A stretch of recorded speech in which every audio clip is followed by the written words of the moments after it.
So the pandemic has seen different impacts and contrasting responses in each region, as political and economic realities vary and impose specific challenges to local societies. Is there a common ground among all these experiences, and is it useful for future needs?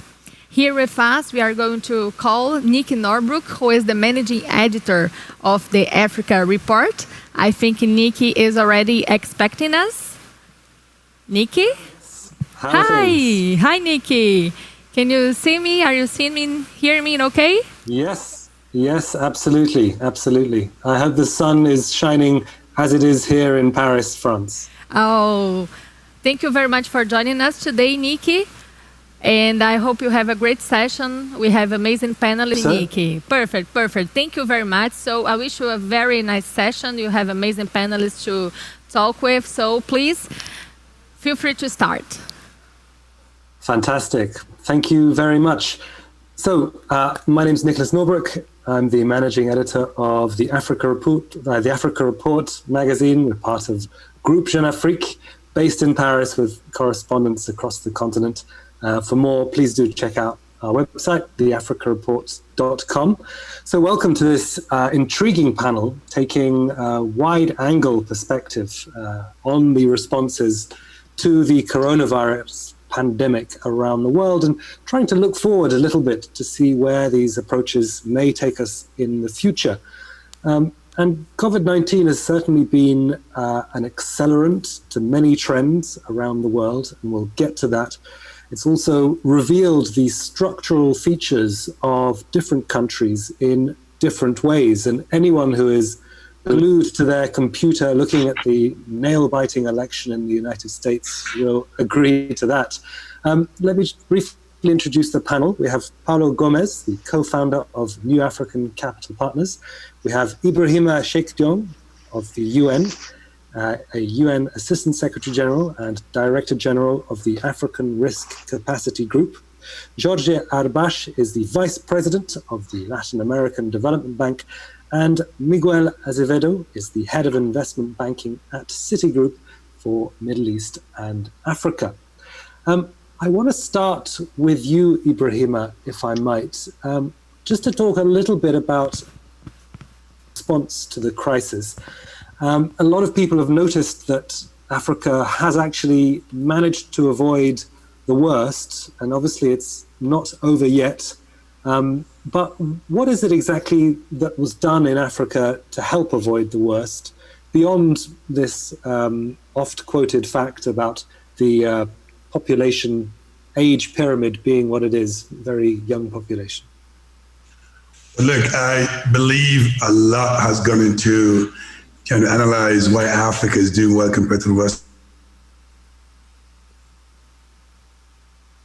We are facing some troubles with the connection, I guess, so maybe we are going to try to reconnect our panel right now. To why Africa I can hear resolved. Yes. Okay, do you have the image of the panelists? I think there's an interference. Okay, yes. So we are trying to reconnect and establish the image. I'm sorry, gentlemen, we have some trouble with the connection, so I'm going to ask you to please restart. Okay. It's perfect now. Please go ahead. Sorry for that. Fantastic. So welcome to this panel. My name is Nicholas Norbrook from the Africa Report. We're going to jump straight in to catch up with time and turn to Ibrahima Cheikh Diong and ask really why exactly Africa's response to the crisis was much more positive than people may have feared back in February. Ibrahima, the floor is yours. Well, I mean, as I indicated earlier, I'm sure we have a long way why Africa did all the expectation the rest of the world had of Africa actually did not happen when it came to COVID-19. I'm sure there are many reasons why Africa is doing well, but let me just highlight 4 reasons which I believe there seems to be a consensus across the continent. I think number 1 is the quick response of leadership of the African governments to a certain degree, may have contributed to why Africa did well, while the rest of the world were actually ignoring the seriousness of the virus, while the rest of the world took for a long time to close their airports, to even recognize that this is actually something that exists.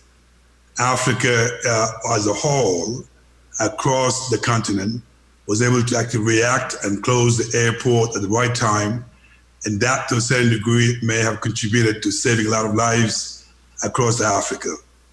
I think number two, which I think is extremely important. I think in many countries, you're seeing it right now in the US, there's always a battle between the ruling party, the government, and the opposition and civil society. In Africa, across the board, all the players came together and put the country first before the political division. I think to a certain degree, that may have given the opportunity and the space of the government, to the government I should say, to focus on finding the right response to dealing with the virus, and saved a lot of time. In my home country, Senegal, where I'm from, the opposition before the coronavirus used to fight about division, but they were able actually to come together and focus on the response as opposed to the political differences as well. I think number three, what I see as Africa as well, you know very well, Africa has a lot of experience in dealing with infectious disease. And that, to a certain degree, may have contributed to our ability to handle actually health at the community level. All the precautions have been suggested on coronavirus.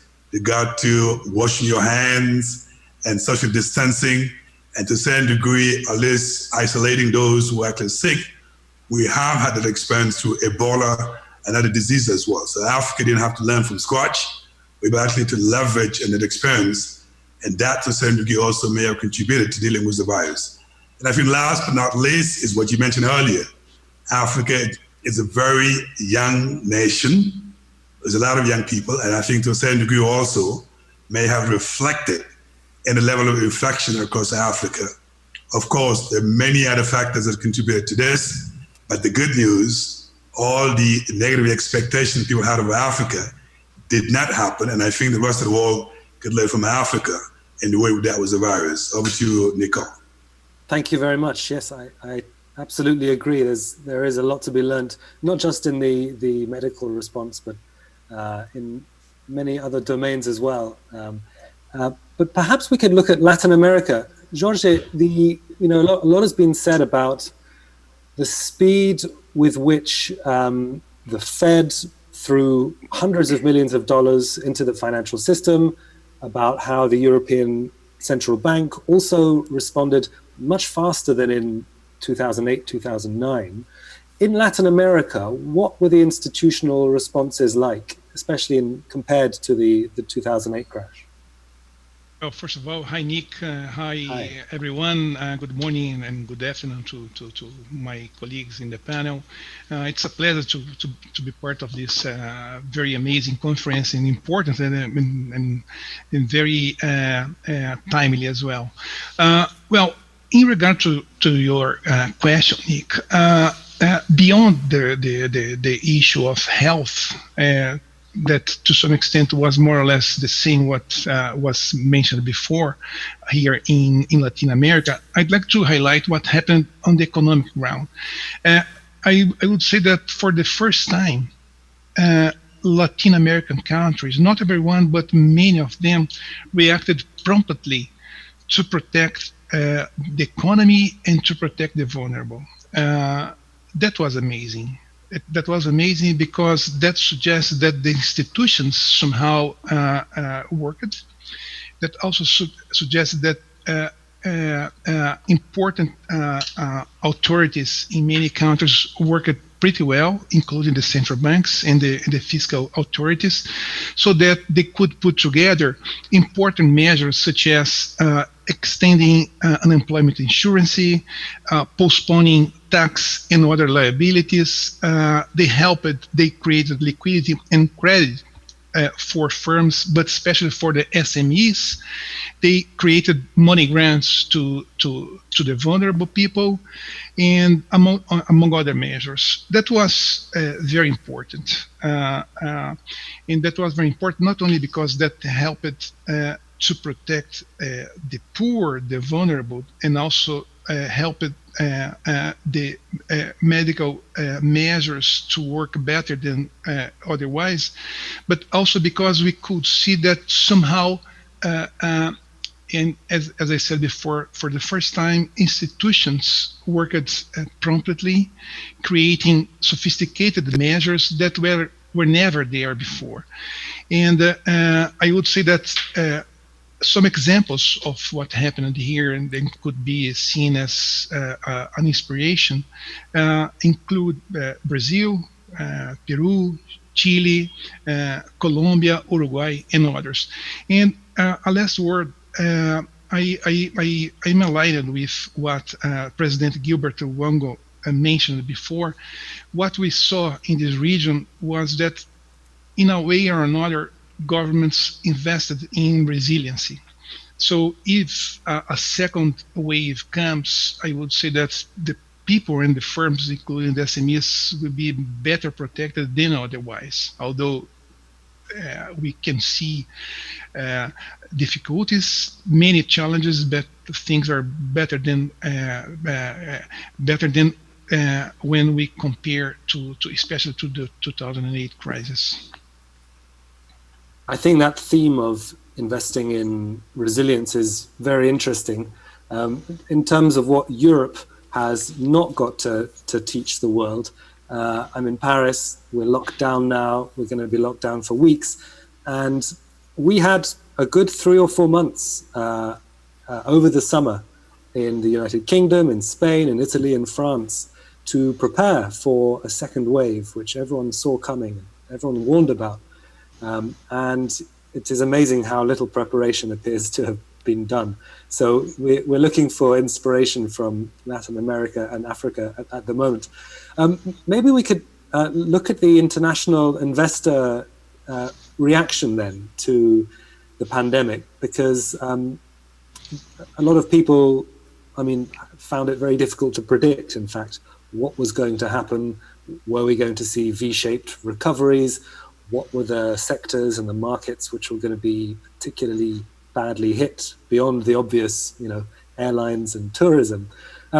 So, Paulo, Gomes, perhaps you could just sketch out what really happened in terms of investor sentiment over the last 3-4 months. Has it been recoiling from the frontier? Have we actually seen in China exactly this theme of resilience, and especially for Africa, but also I imagine for Latin America, with China becoming such an important part of the economy, how has that changed the game? Well, I think before even talking about what was the reaction from the investors, it's important to link to what Ibrahima was saying, is that for the first time, there was a sense of urgency in Africa. And the first decision that was taken is to see how to deal with this issue ourselves, regardless of whether support we are getting from anyone. And as you know, immediately African countries with the AU and a couple of other organizations, and including Afro Champion, which is one of the organizations that I represent, have gotten together to set up a COVID-19 special fund with the President Ramaphosa leading the charge for Africans to raise money themselves to deal with the disease. So there was 2 parts on that process. It was to raise money to help the most vulnerable countries to pay medical personnel, the PPE, the mask, and there was also another part of the resources was dedicated to the CDC, the Center for Disease Control. And this is very important because, as Ibrahima was saying, we have previous experience with Ebola and other diseases, but what Africa has done this time is that we have set up our own CDC in order to get us ready, not only for whatever wave come, the second and the third one, but to be ready for the next pandemic. We know that this pandemic will not be the last one. We'll have to face it with all the consequences of the climate change. We know that there will be some risk of new pandemic, but at least this time we have an institution, we'll be ready, and we have managed to raise close to $30 million for Africa CDC, very well equipped, very good, talented people, including the head of the CDC, Mr. Kenneth Song, based out of Addis Ababa. So I think it's important to put this in context, because once you do that, I think you will be better prepared to deal with external players who eventually will come to help or to engage with you. I think we were very disappointed by some of the rating agency, the way they have downgraded some African countries, almost like if the pandemic was Africa's fault. And I think that's a wake-up call also for many African countries. And I think it's an opportunity to engage in the dialogue with the rating agency about how we analyze Africa, how do we rate Africa. When in the last 10 years, we have been growing, we have put in place very dynamic policy, and yet with this pandemic, I think there will be a reversal of the last 10 years progress that we have made in terms of growth and fighting poverty. But I think in terms of some of the investors, you mentioned China. The good news with China is that China haven't stopped any of the big projects that it was implementing in Africa. They continue to have their people on the ground, and that's an important signal. I think there have been a lot of criticism about China, but I think they have stayed committed during the pandemic and continue to implement some of the important projects. There have been also some discussion in terms of debt relief, and we have seen African countries not rushing to ask for immediate debt relief. There has been essentially a proactive discussion from African countries to say, look, we don't want you to clean up our debt. That's not how we engage with you. We just want to see how do we agree to phase out some of our debt services. Strong signal, because I think at the end of the day, development is about changing the mindset, and there's a wave of changing in the mindset in the leadership in Africa, and I think this will be welcome in terms of helping us deal with the future. So I'm not expecting a lot of resources coming with this period of pandemic. I think we see that growth will be very anemic this year, and probably next year there's no clarity with all this also global uncertainty, the US election and other issues that I think we are facing. But I mean, definitely the African continent want to take the lead. And I think another good news that I think it's important to table here is that Africans have decided to start trading in terms of the Africa Continental Free Trade Agreement from January. So the President Ramaphosa has basically engaged many of the countries when the postponement took place in July to get countries ready in terms of negotiation of the rule of origin and all trade facilitation, so we can start trading from January. And there's no better caution for African to external shock that's starting to trade among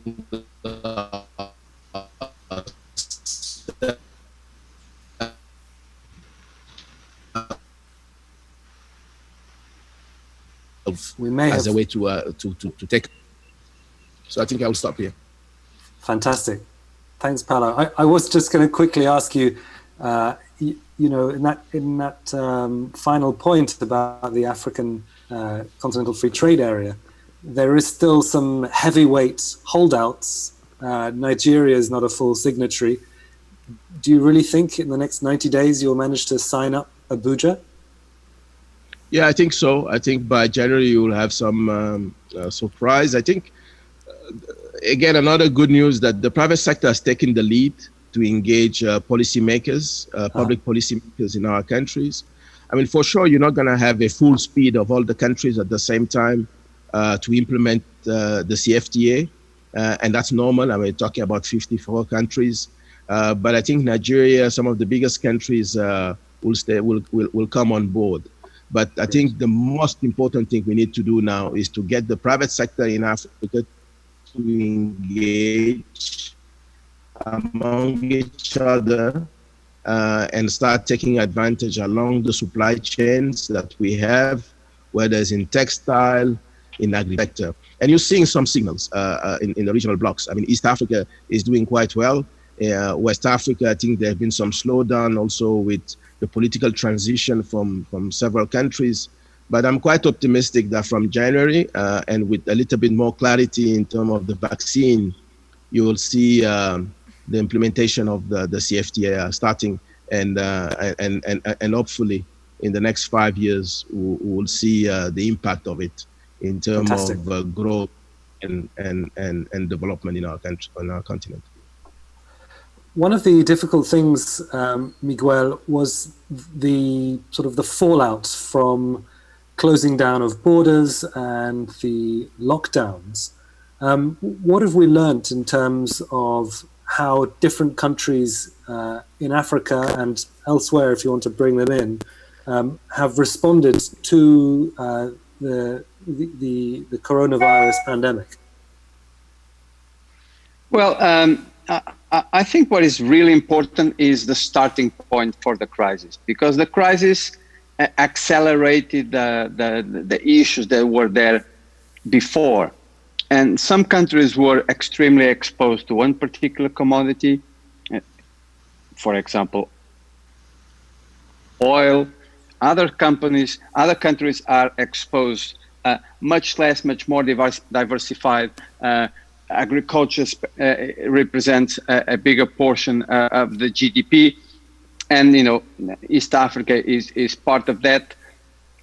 So effectively, what the crisis brought was an acceleration of the issues, and the reality is most of the countries were in a very difficult position to start with. Most of the countries have increased their levels of debt significantly over the last 10 years with concessional and commercial debt, including capital markets. And some of the countries are way beyond the sustainability level of debt, and this is now coming to the fore. And I think we're going to see, we are already seeing, and we are going to see more defaults or rescues in terms of restructuring the debt. Having said that, I agree with Paulo that most of the countries have learned the lesson. They didn't want to jump into restructuring, and they have engaged in terms of reprofiling rather than restructuring. And that's the right thing to do, because if they cut their access to capital markets, nowadays it will be very difficult for Africa to fund its permanent deficits. But this is a crisis that governments should respond by increasing the level of production in the continent. The free trade agreement is very important in that respect. So it's a step in the right direction. But there needs to be a very significant focus on providing more done in Africa. The level where we were before is absolutely unsustainable, and primarily West Africa, but also East Africa, because if we remember well, Kenya was starting to produce oil, Uganda, Tanzania gas, Mozambique gas. So it's pretty much across. That will not be the bonanza that people were expecting. So I can see a silver lining here, that in fact this will force the countries to take the right measures, and if that is the case, it will be a crisis that will leave a positive legacy in the end. In terms of the immediate response, most of the countries, maybe South Africa is different, Egypt maybe a little different as well, but there was not much that they could do. Right, because where the public finances were, it was a very difficult, very difficult spot. But the reality is the resilience of the people and the resilience of the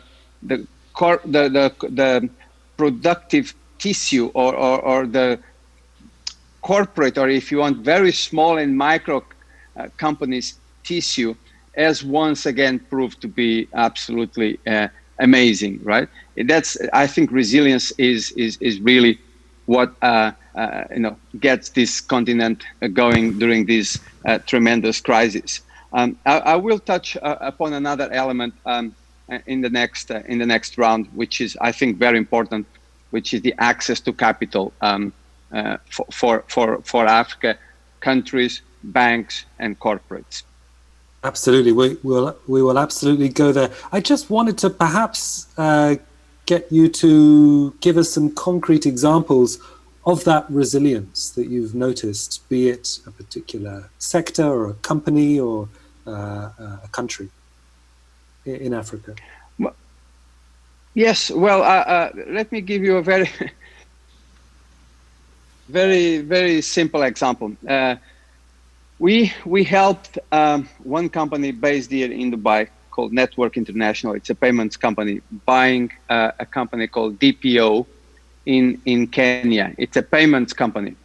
This company was growing, and that acquisition was for a serious amount of money, $288 million for a company whose revenues are $25 million, so more than 10 times revenue. And no profits, of course. Startup makes the point of not having. That company was primarily in the payment ecosystem for airlines and tourism. So obviously, it could not be in a tougher spot.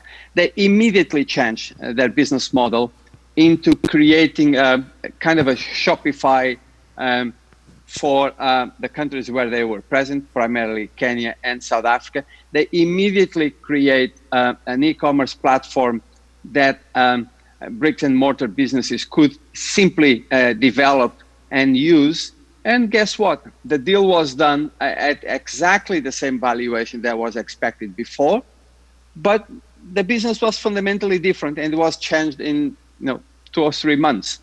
And the deal got done, got closed, got paid, done.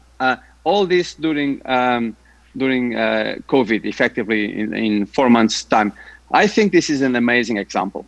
It is, yeah. And it's an amazing example that the capital markets, because Network International is a listed company and raised equity to buy this acquisition. So it's actually a good case that was put in front of many investors, primarily in Europe and the US. Fantastic. Let's go back to Latin America. Or let's start in North America first. One of the things that has been revealed in many countries, particularly in the United States, I think, was the inequality that was suddenly clear to see.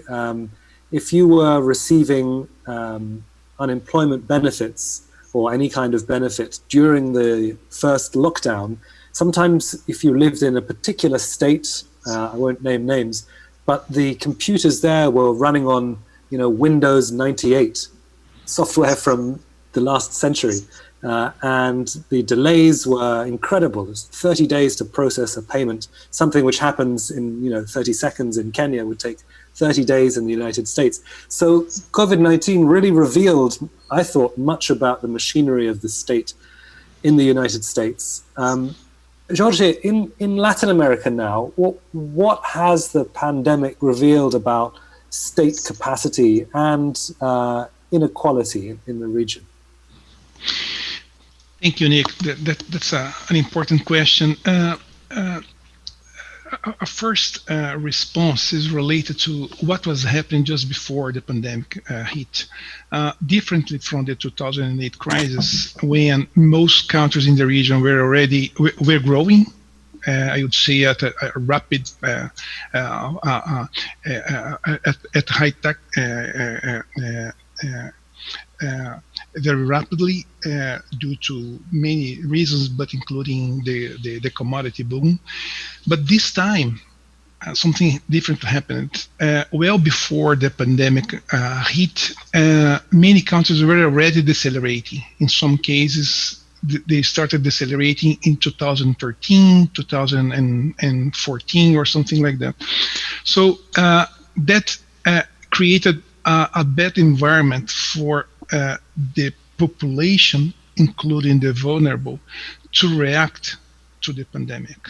And what we saw that although governments, as I mentioned before, reacted promptly to protect their people and the economy, including the private sector, the SMEs, as I mentioned before, as well as the health measures, what we see on the ground is something that is somehow concerning. That's because especially the vulnerable are much more dependent on the labor market. They have lack of savings. They do not have access to financial instruments and credit. They depend a lot more on public services, and they depend a lot more on the institutional arrangements. So if all those things are important for them to challenge the pandemic, then we get something that is concerning. Another important topic is related to what was just mentioned in regard to accelerating issues. What we have been seeing, not only here in Latin America, but also in other emerging countries, was the adoption of labor-saving technologies because of many reasons, including the decreasing cost of adopting these technologies. And of course, this thing tend to affect and tend to impact even more the most vulnerable, the poor, people less skilled, and so on. So one can expect something that is concerning, which is we may get out of this pandemic crisis with a lot more poverty and a lot more inequality. Absolutely. One of the pet obsessions that I have is high-speed growth in different parts of the world. And, you know, in the last 100 years, Asia really has provided one of the sort of the templates, as it were, to real high-speed growth, be it South Korea, be it Japan. And it seems that the decisive factor, if you're going to be, South Korea and not Venezuela or Russia, is to be able to marry public and private sectors together without one getting in the way of the other, without the one substituting itself for the other, but really to have real consultation happening between the two. Much is made about the story of General Park in South Korea, who when he first became president, threw the head of all the big businesses into jail. He realized quite quickly that wasn't going to work, and it was only when they started working together about plotting the path towards light manufacturing and then heavy industry and into electronics and the Samsungs that we know today. So Ibrahima, we had talked about this in the past. Where in Africa have we seen this kind of public and private sector togetherness? How can we create opportunities really for these kind of stakeholders to come together, and will it outlast the pandemic? I think, Nicole, before I get into the public-private partnership, what I'd like to highlight, and I think to a certain degree, the pandemic has helped really unveil that in Africa, we need to start looking at our economy in a different way. In other words, you can't have an economy that's like heavily dependent on imported goods and not actually expediting the industrialization of your country, not looking at domestic solutions. And the minute that the rest of the world closed their borders, we began to struggle not only to meet our need under COVID-19, but even to meet the need of the economy, and it becomes really extremely challenging for many African countries. And that, to a certain degree, has led to more innovation on the continent to find domestic solutions.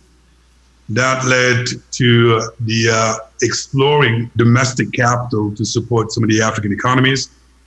And if you look at, for example, in the rice business, we got arable land, we got water, we got people who are capable. And yet, for many years, we've been importing rice from Asia and the rest of the world. I think to a certain degree, the mindset in the economy is shifting where Africans begin to think about domestic solution as opposed to always depending on the rest of the world. I think within that framework, then you begin to see the relationship between the local private sector and the African government completely shifting toward actually working together as opposed to being in the opposite side of the economy. And to a certain degree, I always used to say, government is in the business of facilitating business, not in the business of doing business. So once you create the business environment, the question is the local private sector, do they have the capital? Do they have the capacity to be able to actually seize the opportunity created by the government? What I'm seeing across Africa, the private sector is getting to actually come together and creating capital that allows them to invest in some of the opportunities domestically. But I'm also seeing in the African private sector is also building the capacity so they can actually seize the opportunity provided by the government. And now in the case of many countries today, as part of the recovery, when the government has consultation to look at recovery, look at growth, looking at investing, they bring the local private sector to come to the table and they are part of the conversation. And I think that, to a certain degree, has been extremely refreshing just to see that the African governments are seeing the local private sector as being part of the solution as opposed to being part of the problems. And hopefully, after the pandemic, or as Paulo said earlier, there is no after the pandemic, then I'm sure there will be added perils that may be coming up. But that can be sustained in the way that the public and the private sector can come together and address the many challenges we have on the continent. Today is a pandemic where we need to fix our energy sector, we need to fix our infrastructure, we need to fix our healthcare sector. And I believe that the public sector and the private sector can come together. And that's certainly the new trend, and hopefully we'll keep the trend going forward. Paulo, Afro Champions, the organization you work with, that really is, in essence, a forum where public and private sectors can exchange views. What was their reaction when COVID-19 hit? What was the conversation suddenly turned around? Yeah, as you know, we were involved in the whole advocacy side of the CFTA, engaging associations and private sector organization. We engage also the AU. I think the habit was that, we just ignore the AU because it's too political. There are too many speeches and conferences that never end. But That's true. They are basically a player, but you need to engage because sometimes they don't have the full picture of how things happen between the private sector and what are really the challenges on the ground. So engaging them was also a way, as Ibrahima was saying, to let them understand that we need to be together in order to remove those obstacles to trade and investment. And so they have been very responsive. And that's created also the opportunity during the pandemic to work together to set up this special fund. Now, I think we need to now go, and start putting some meat on the bones. And the meat on the bones are basically investments, to invest in the enabling factors, like Ibrahima was saying, energy, roads, and we have proposed a $1 trillion framework, which will enable all the players to put the energy together, to put money into energy, infrastructure, and also to enable the right environment to support the value chain that we need to do. If you look at textile, and we like to give the example of Uganda that export something in the region of $40 to $50 million in cotton. If they start making t-shirts, just t-shirts in Uganda, you can easily double or triple that amount by making t-shirts rather than just exporting raw cotton. So I think there are some value chain that we can create in Africa without any complexity in agribusiness, essentially. So our next move, apart from on the pandemic, I think we have been also part of a consortium to set up what is called PanaBio. It's a digital platform to enable people to travel and people to move for trade, to register vaccination cards, and remove again all those bureaucracy from traveling to country A to country B in terms of the COVID test. So this platform has been implemented. Ghana has started to do it, and we believe that it can be extended across Africa and be a tool to facilitate movement of people and good. But beyond that, within the Afro Champion, we have decided now to set up an investment vehicle, and in the next few months, this will be announced, to invest along the value chain, and will bring together several institutions from Africa to put that vehicle.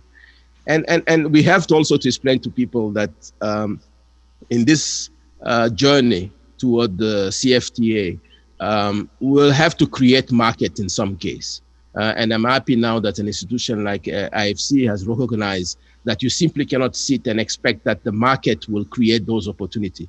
I mean, that's why everybody's fighting from the same deals. We have to create the capacity to generate, to do more origination of deals and start it from the scratch and not go to look for brownfield project, because Africa, because of the sum of the opportunity that we have to be able to be developers of deals. And so this instrument, this vehicle that we are setting up will do partly that. But again, I'm quite happy with the change in the mindset now from policymakers with the private sector. We need to strengthen the private sector in every country. You mentioned Nigeria earlier. The private sector in Nigeria also has been quite proactive. Some have lobbied also the states to be more careful about getting into the CFTA, but by and large, I think many have encouraged the states to look for a measure to mitigate those risks, because, I mean, there will be some adjustment, there will be some losers in the implementation of the CFTA. That's why one of the important measures is for each country to create a kind of an adjustment fund to help those that will lose through the CFTA transition and be able to catch up later on. But again, there is no plan B to the CFTA. It's the largest trade area in the world. You know the challenge that Africa will face. I mean, if you look at the numbers, we are creating the equivalent of the US every 10 years. There will be 300 million Africa every 10 years. So another US every 10 years. You need to create jobs for that. And the only way to do it is to create the domestic market. Obviously, we are not turning our back to export, but the potential that we have in the continent, we just need to kind of put in place some basic infrastructure. We'll have a big push. If you see during the pandemic, Europe and the US have shown that they don't respect, I mean, some of the orthodoxy in terms of economics. I mean, you see the US have basically did a recovery plan above 10% of the GDP. Europe, I think, also 15 or almost 20. Japan has done the same. So we have seen the big push that many of them have done, that we African, unfortunately, we don't have that ability to print the money. So I think it's an opportunity also to discuss what's the real role of the IMF. I'm not going to go back to the initial idea of Keynes, where he wanted basically to have a big instrument for liquidity. We see clearly in this pandemic that if Africa had the liquidity through a centralized or a concerted platform, we'll have been able to use that liquidity for infrastructure and therefore be a major player for the global recovery. Ironically, I think Africa probably does have that liquidity, but it's invested it in the money markets outside of the continent. That might be 500 billion. It's 500 billion that we have from our central banks, and that's also one of the discussion that we in Afro Champion, we are trying to engage with central banks in Africa, because you have 500 billion in terms of reserve, but you have also 500 billion that invested by outside by those pension funds that we have in Africa. So altogether, $1 trillion that we could use in a more efficient for supporting the CFTA. But I think we'll get there. As I say initially, It's all an issue of changing the mindset, and this crisis have helped accelerate the change in the mindset that we needed as African. Absolutely. Jorge, I wanted just to pivot back to Latin America on this issue of the public-private relationship and what has been created really in terms of this urgency, another theme that we were talking about earlier. In some countries in Africa, the urgency has allowed space for political reformers to take those difficult conversations around, just as an example, in South Africa, even though there's a big fight over public sector pay, it looks like some kind of reform is going to happen there. And that was inconceivable just 12 months ago, before the pandemic. In terms of that conversation between public and private sector in Latin America, has the pandemic allowed for more progressive conversations? I think so. Not only because of this conversation was already there well before the pandemic, as I would say, at least as a result of the previous crisis, many governments started to put a lot more attention on how to support, how to create a better environment for the private sector to do business, and all those very known indicators, such as the doing business of the World Bank and some others, were part of the agenda of many governments. But beyond that, as a result of the pandemic, the fiscal space in many countries has reduced a lot, what made many policymakers to consider the even greater importance of the private sector, not only for the recovery, but also for a more sustained and sustainable growth. So what we see in many countries is, I would say, a healthy discussion around the private sector. Many governments are looking for not only for measures, but for sophisticated measures to support the private sector.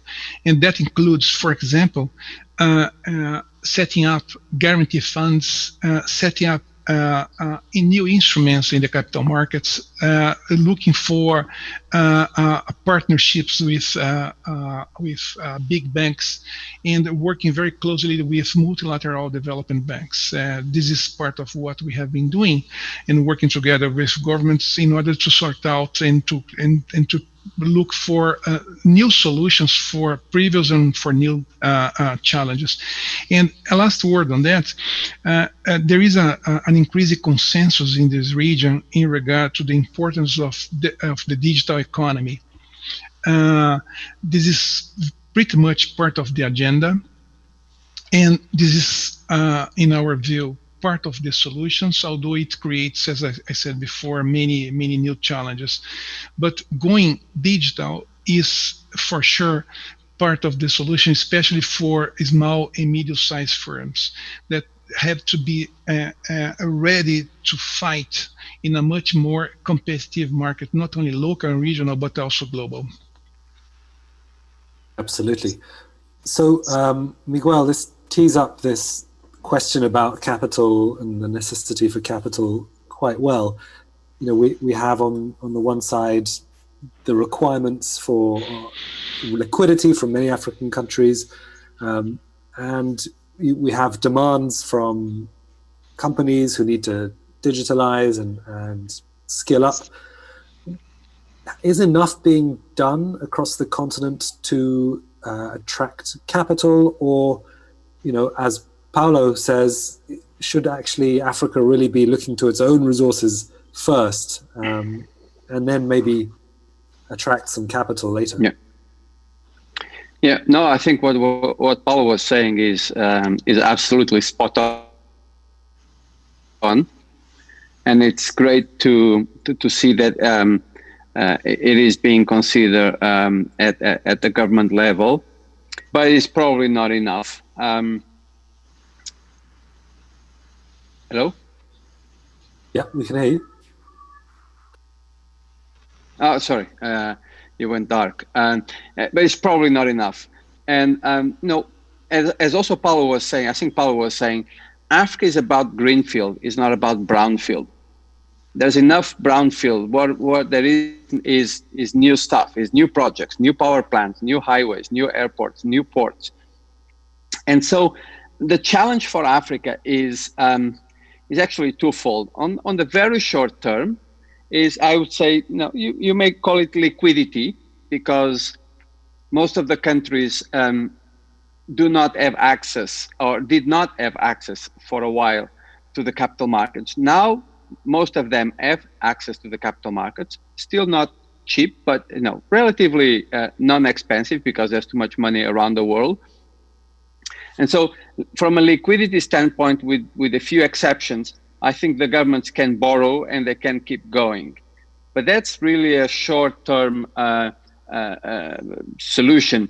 What Africa needs is not liquidity, which tends to be debt-driven. What Africa needs is equity. And it's equity because it is to invest for the long term. And there's enough debt in Africa. There's too much debt in Africa, actually. And sometimes we don't know how much debt there is. So what we need is equity. And equity needs to come, to start with, from African investors. But again, it's not enough. We need to create the right conditions. And I think here, US and Europe should actually have an initiative which helps kick-starting this process and helps and works as a catalyst to crowd in more capital from the capital markets. And let me take the case of Europe, being European. Europe should do this not out of aid or out of cooperation, or no. Europe should do this out of its own interest. It's first can be profitable. Second, can avoid other issues that if they don't do it, it will happen, and it will create new markets for everyone. So it's just business. It's just a rational decision. Now, unfortunately, Europe, which is obviously historically and geographically and socially closer to Africa, has a very weak leadership. There was, at least I had very big hopes of the German presidency this second half of 2020, but obviously COVID put everything on hold and on the back burner. But I hope, and I believe, and I can see some signals that can be the case. That would kickstart equity investment into Africa. But what we need is more stories, is more, how should I say, audacity sometimes from companies to come out and raise capital. Raising capital, it's not easy, and sometimes it's not comfortable, because you're bringing people inside the house and you have to share. But that's how you build a bigger house. And I think that is also part of the change in the mindset that we need, and we are seeing it. I usually say, as a final point here, I usually say when in my life is about raising capital for African companies, I usually say that I always have a debate at the end of the day, which is the micro premium, because the companies we take to meet investors and to raise capital, they are amazing, right? They survive, they are resilient, they work with less means than anyone else. So they are really amazing companies, typically led by in genuine and creative entrepreneurs. But then we have what I usually call the macro discount, which is FX issues, FX availability, in some places governance issues in terms of competition and all that. And I think we all know the issues that there are. So it's all about micro premium versus macro discount. If we manage to reduce the macro discount, we will achieve and we will raise as much capital as we want. And honestly, my experience with Africa goes back only 7 years, so I don't have a very long experience that allows me to have very strong views. But honestly, from a practitioner standpoint, 5 years ago, I was more optimistic than I am now, because I saw better policies 5 years ago than I see now. Maybe, and I hope that I am being misled by my own experience. But it is very important that we get macroeconomic stability. Certainly, with the help of IMF, because COVID actually brought a new background and a new context to all this. But if we manage that, I have absolutely no doubt that capital will flow, because the agents in Africa are incredible, and they can offer the right risk-return profile that investors will demand. Nicholas, if you may, just quickly, yes, I think a very quick point that has not been made, and this is really what my institution is all about. I think one of the things that the pandemic has unveiled is the importance of early warnings, as well as Africans actually understanding the risk exposure that they have to disaster, to outbreak, and to a certain degree also climate-related risk. And I think to a certain degree, this is extremely important. This is something the organization that I work for is trying to push, to make sure the African countries have a correct visibility of the risk they're exposed to when it comes to disaster and outbreak, and make a decision whereby, as part of the budgeting system, they can actually put money aside to address some of this risk related to disaster and outbreak and epidemics, or to decide to actually go and pay a premium in the case of parametric insurance that allows them to actually have a payout where eventually they can use those resources to take care of the community that's been affected by the disaster in case. And I think where in the past, my organization used to have a lot of trouble convincing some of the African governments to believe in early warnings and taking parametric insurance, I think today, many countries understand the value addition of anticipating, because after all, governing and managing, it's about anticipating. And I think I'm hoping that going forward, many African countries will understand the level of risk management, the importance of innovative financing, so you don't actually wait for the rest of the world to bring in the financing to deal with a particular pandemic. It's also highlighted, in my view, the importance of contingency planning across Africa, so they can begin to have money aside and be able to actually address some of these pandemic when they occur. And from where I see, representing an organization which is an AU specialized agency, members, about 34 members, were absolutely committed in making sure across Africa we take risk management related to disaster more seriously and be able to actually come up with innovative solutions that will help our country to anticipate and be able to actually take care of the communities that have been affected by the disasters as well. Nicholas. Fantastic. Nick. Sorry, Jorge, you had a question, point, rather? Just to make a quick comment on what Miguel was mentioning, which I think is important for Latin America as well. I think that this is the case of Latin America and Africa, I would say, that there is a lot of low-hanging fruits available there. I mean, many business opportunities available for doing a lot more in terms of productivity and competitiveness, investing, I would say, not a lot. So what is needed for investors to jump in? I think that a few things beyond, let's say, the most obvious ones.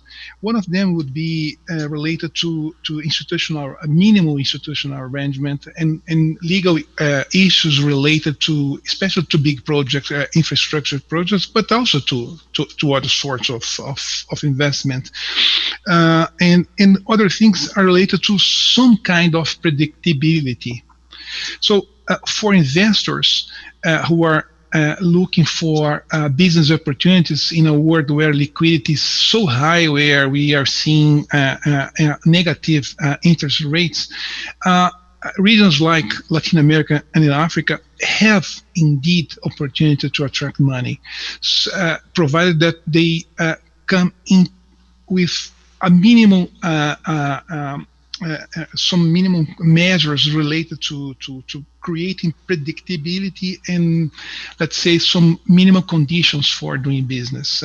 So again, there's a lot of low-hanging fruits, and these two reasons should put a lot of attention on that, and that will for sure help create jobs and income and all those things that we have been discussing here.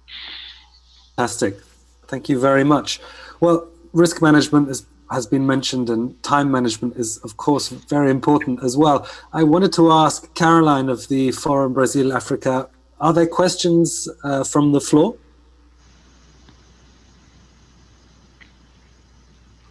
We are not going to be able to address all, but I'm going to launch here, let me say, just one to start. This is from Manasseh Ribok. The concerns of food security are timely. How can an African farmer improve productivity with the high cost of modern farm equipment such as tractors? I don't know which of the gentlemen would like to address this one. I'll give that to Paulo because he does agriculture. Yeah, maybe. Well, I'm certainly not the best expert, but look, I will encourage the person who asked the question to connect with the work that AGRA, Africa Green Revolution, I think agency, or I forgot exactly the full term of it. They have been doing some quite useful work in the last 5 to 6 years in terms of creating the enabling environment for agribusiness. Yes, equipments, tractors, inputs.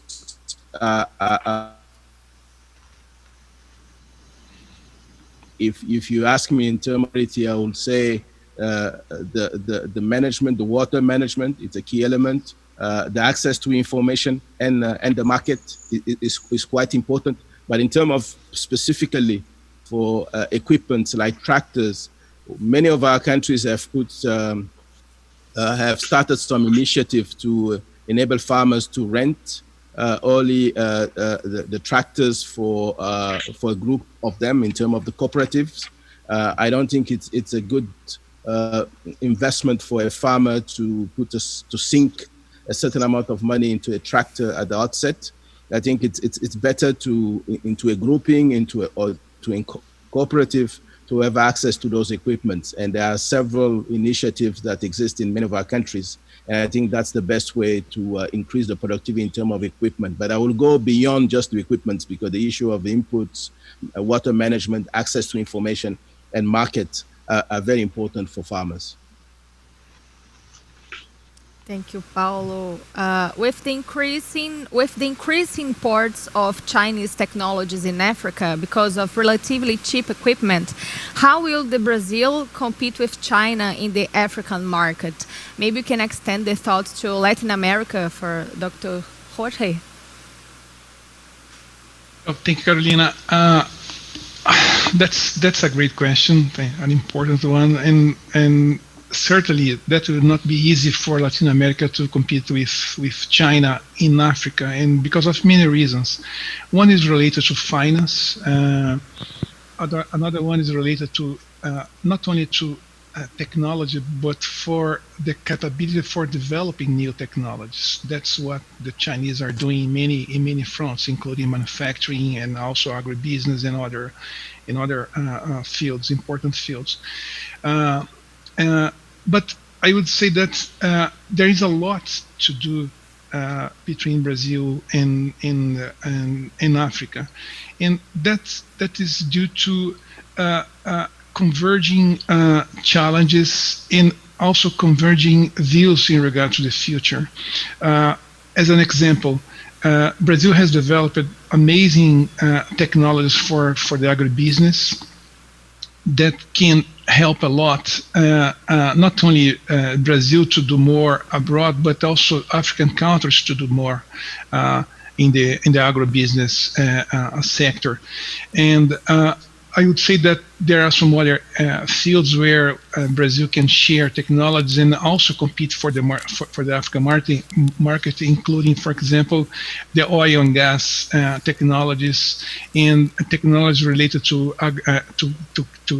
chemical and other areas. So, competing with China on cost related and access to finance, that would be difficult, but putting together or combining common agendas between African countries and Brazil, well beyond pure business, that could be a way to go for Brazil and other Latin American countries to compete and to be better places to work and do business with African countries. Can I jump in for 2 seconds just to bring in the African perspective to that question? Because I think it's really important to understand from an African perspective, it's not really about Chinese and Brazilian competing to get market share in Africa. It's about, for any players who want to intervene in Africa, is understanding what Africa wants, and understand the dynamic of the African market, and understanding the mindset of the continent. And I think the mindset is the following. Many African governments are trying to be more pro-business, whereby they know what they want and they want the rest of the world to be able to actually support them along what the African want, as opposed to what the rest of the world wants from Africa. I think it's really important to understand that there's a shift in the mindset. It's not about the Brazilian and the Chinese kind of competing. It's about focusing on the African market and understanding our demand. So what does Africa want today to be competitive? We want to modernize our infrastructure sector so we can have a competitive economy from an infrastructure point of view. We want actually to build our power sector so we can have reliable and accessible power across the continent. We want to industrialize our economy so that we can actually produce domestically, as opposed to depending on imports.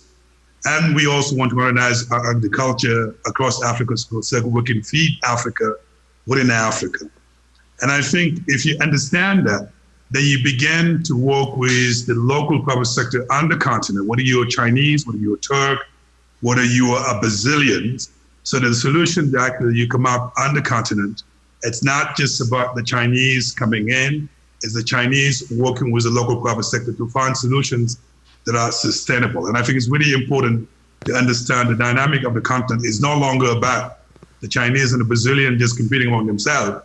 It's about understanding the African market, trying to fit it into that market and trying to be relevant so that the African begin to see it as a solution. And I think that's the African perspective in my view.